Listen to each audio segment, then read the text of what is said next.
Halo semuanya, perkenalkan nama saya Rendo Yohanes dengan NIM C14012411110. Saya dari kelompok 5 paralel 1. Di sini saya akan menjelaskan tentang tingkat kematangan gonad atau yang sering disebut dengan TKG.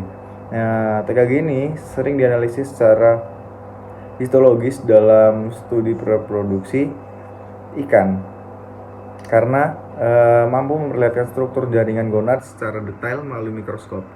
Penentuan tahap kematangan gonad bisa dilakukan dengan secara pendekatan, yaitu pengamatan makroskopis dan analisis mikroskopis.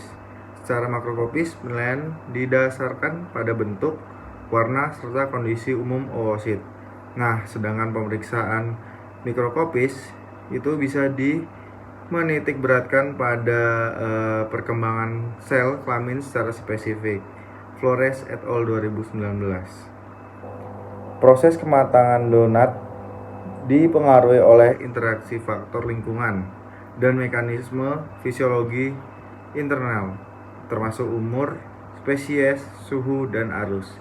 Nah, rangsangan sosial tidak hanya di induksi hormon.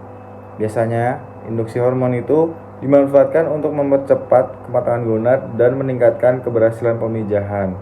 Yulianto et al. 2019.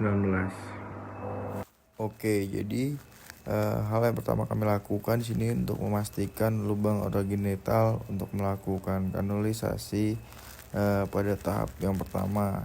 Jadi sini memastikan pada induk betina. Bagian pertama merupakan bagian kanulasi. Kanulasi dilakukan pada lubang urogenital yang terletak ada di belakang anus.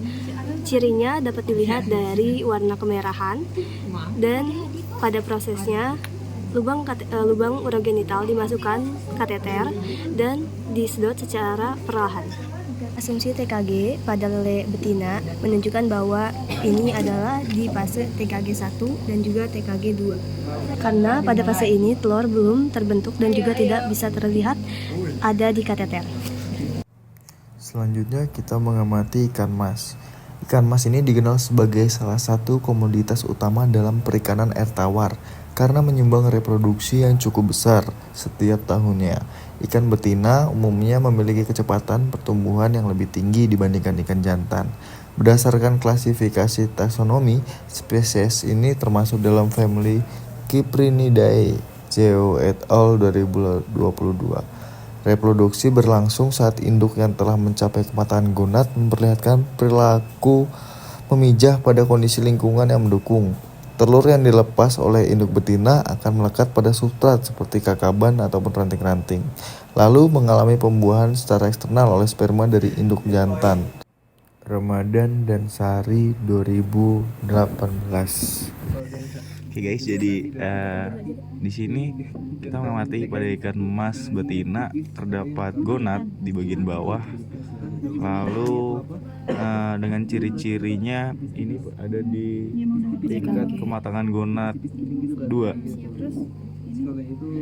Lalu lanjut ke ikan emas yang jantan terdapat gonad yang cukup besar, kemungkinan ini 25% dari tubuhnya untuk persentasenya. Lalu ini berada di tingkat kematangan gonad ketiga dan 3 sampai ke 4. Jadi ini gonad pada jantan, bentuknya bentuk benang di sini.